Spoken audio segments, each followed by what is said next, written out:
एक मुसलमान लड़की जो कि इंडिया से पाकिस्तान आ रही थी, नारोवर रेलवे स्टेशन पर पहुंची तो एक सिखों का ख़ानदान उसको वापस इंडिया ले गया। वो क्यों ले गया? दूसरा, एक इंडिया में ही बेसहारा लड़की, 12 साल उसकी उम्र, और उसके सारे ख़ानदान वालों को कत्ल कर दिया गया। वो वहीं रही, उसकी वहीं शादी हो गई, सिख बन गई, बच्चे जवान हो गए, बच्चों की शादी कर दी, और मौका मिलते ही फिर वो आखिरी उम्र में पाकिस्तान आ गई। ये दो स्टोरियां बड़ी दर्दनाक और बड़ी ही अफसरदा कर देने वाली आपके साथ शेयर करते हैं।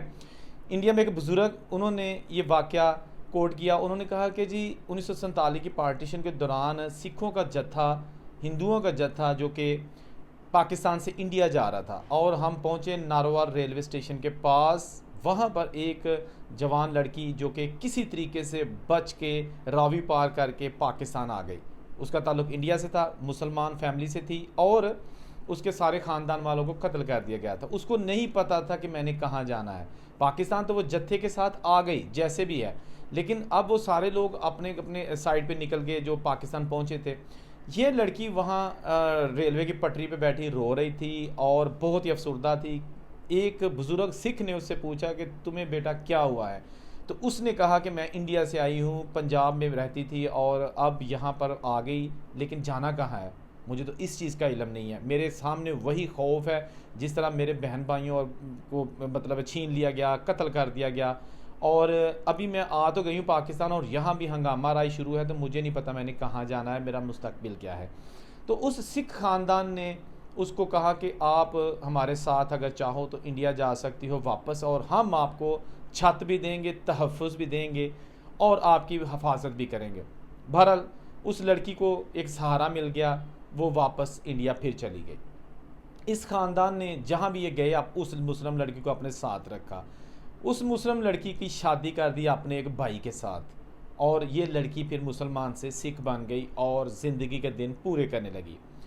इस खातून के 4-5 बच्चे पैदा हुए, और उसके बाद ऑफ कोर्स ये इंडिया की ही होके रह गई, और कुछ अर्सा पहले इसका इंतकाल हो गया है।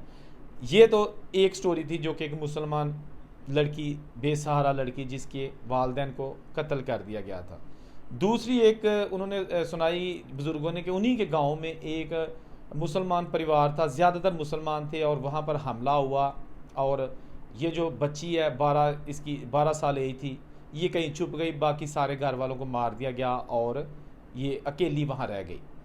लोग, सारा गांव जो है ना मुसलमानों का ये खाली हो गया, और बाद में जो पाकिस्तान से लोग इंडिया से आए, और आपको पता है ना कि जहाँ जहाँ मुसलमानों ने खाली घर किए थे वहाँ वहाँ जो है ना उनको हिंदू और सिखों को भेजा गया। इसी तरह जो पाकिस्तान से हिंदू और सिख इंडिया चले गए, तो इंडिया से जो मुसलमान पाकिस्तान आए तो ये जो प्रॉपर्टी या ये जो घर थे ये उनको अलाट हुए थे। कुछ लोगों ने कब्ज़े करने की कोशिश की थी जो लोकल हैं, मुकामी हैं, हिजरत करके नहीं आए थे, लेकिन बाद में गवर्नमेंट ने उनसे खाली करवाए थे कि नहीं, ये आपका हक नहीं है, ये घर खाली करो, हमने ये घर उन लोगों को देने हैं जो इंडिया से पाकिस्तान आए हैं। ठीक हो गया। अच्छा, वो लड़की 12 साल जो है ना वो भी बेसहारा थी और वो भी बहुत परेशान थी। वहाँ जो सिख ख़ानदान आया, बताया जाता है कि उस सिख ख़ानदान के जो सरबराह हैं उसका नाम था रिशपाल सिंह। तो उन्होंने उसको कहा कि आप हमारी बेटियों की तरह हो, तो आपको हम जो है ना तहफ़्फ़ुज़ देंगे, आप हमारे पास हमारे घर में रहो। बच्ची थी, उसने कहा ठीक है।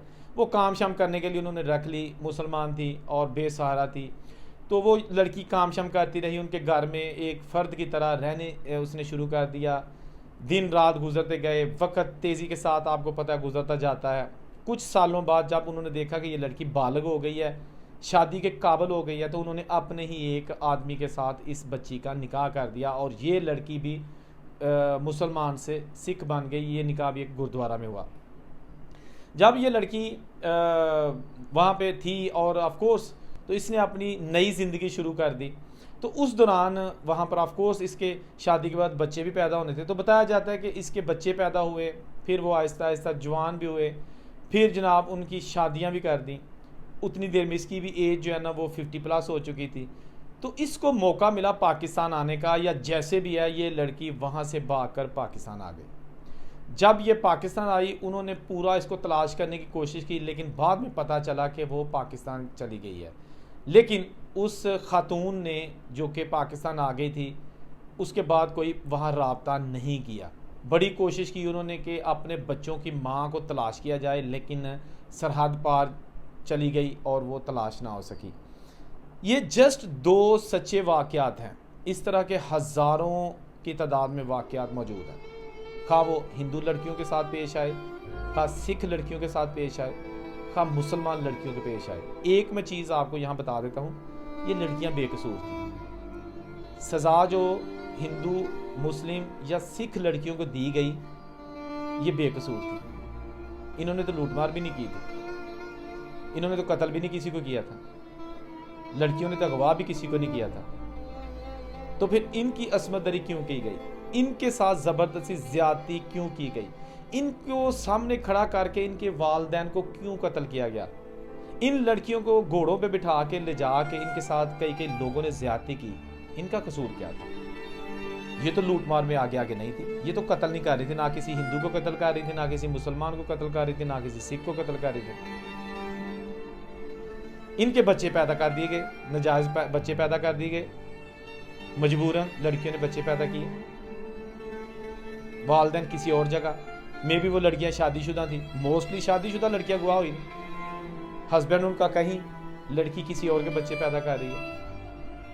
कुछ 4 साल बाद वापस आ रही है, कुछ 5 साल बाद वापस आ रही है, कुछ 10 साल बाद वापस आ रही है, और किसी को 50 साल बाद मौका मिला तो वो भाग गई। सबसे ज़्यादा जो सज़ा और जो जुल्म या जिनसी ज़्यादती का निशाना बनी वो ख़वातीन थी, खा वो मुसलमान थी या हिंदू थी या सिख थी। सबसे ज़्यादा जो तशद्दुद और बर्बरियत बर्दाश्त किया वो लड़कियों ने किया। क्योंकि कहा जाता है कि जी एक सिख ने मुसलमान को मारा, मुसलमान ने सिख को मार दिया, किसी ने हिंदू को मार दिया। लड़कियां जो है ना वो कत्लो गारत में मुलव्वस नहीं थी। कुएं में छलांग लगाने वाली लड़कियां, दरिया में छलांग लगाने वाली लड़कियां, जब देखा कि हमलावर आ गए हैं तो उन्होंने जब लड़कियों को ले जाएंगे तो वालिदैन ने सबसे पहला काम किया, कत्ल किया लड़कियों को। तो इस जहान में जो उस वक़्त 1947 में जुल्म बर्दाश्त किया सब ने किया, लेकिन लड़कियों की कुर्बानियाँ जो है ना, मेरा ख्याल है कि वो सारी ज़िंदगी याद रहेंगी। ऐसे गुनाहों की सज़ा उन्होंने भुगती है जो गुनाह उन्होंने किए भी नहीं थे। ऐसी ऐसी पनिशमेंट उनको मिली है कि जिसकी वो हकदार नहीं थी। आज भी किसी बुजुर्ग खातून उसके पास बैठ जाओ और उससे पूछो कि 1947 को क्या हुआ था, तो वो किसी की स्टोरी सुनाते हुए शर्माएगी, घबराएगी, रोना शुरू कर देगी, क्योंकि उसे वो याद आ जाएगा कि एक भाई के सामने उसकी बहन के साथ क्या किया गया था, एक वालिद के सामने उसकी जवान बेटी, उस वालिद के सामने कि जब वो अपनी बेटी के सामने वालिद आता था तो वो वालिद भी अपनी बेटी को आंखें भर के नहीं देखता था, नीचे निगाह रखता था।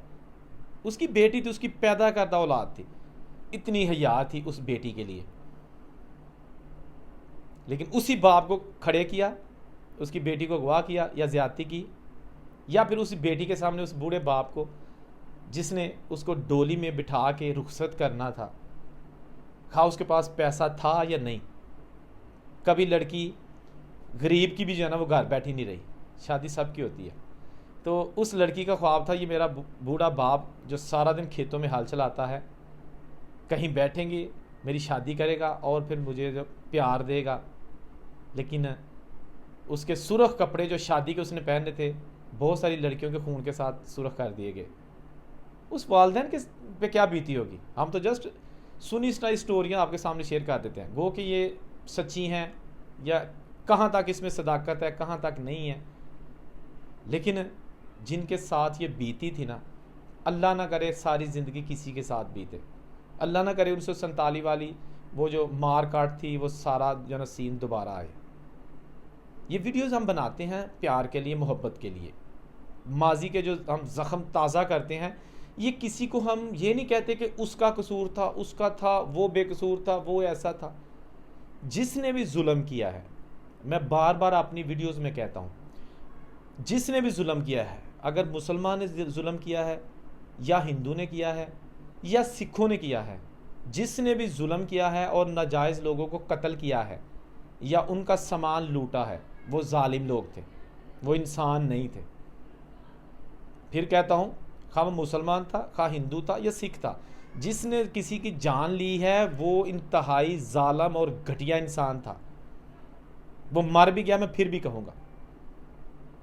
मारने वाले थोड़े थे, बचाने वाले ज़्यादा थे, लेकिन मारने वालों को इसलिए हम याद करते हैं कि आइंदा आपको पता चले कि जो जालिम होता है ना, उसको मरने के बाद भी लोग जालिम कहती है, बद्दुआएं देती है, बुरा भला कहती है। अल्लाह करे ऐसे वाक़यात आइंदा सारी ज़िंदगी किसी भी के साथ जो है ना रूनमा ना हो। ये छोटा सा वाक़या था, सोचा आपके साथ शेयर कर दें। वीडियो अच्छी लगी है तो दोस्तों के साथ ज़रूर शेयर करें। जिसने अभी तक चैनल सब्सक्राइब नहीं किया, प्लीज़ वो चैनल भी ज़रूर सब्सक्राइब करके बेल का बटन दबा दे। मिलते हैं नई वीडियो के साथ, नई कहानी के साथ। औरंगज़ेब बेग को इजाज़त दीजिए और देखते रहिए मीडिया टॉप। अल्लाह हाफिज़।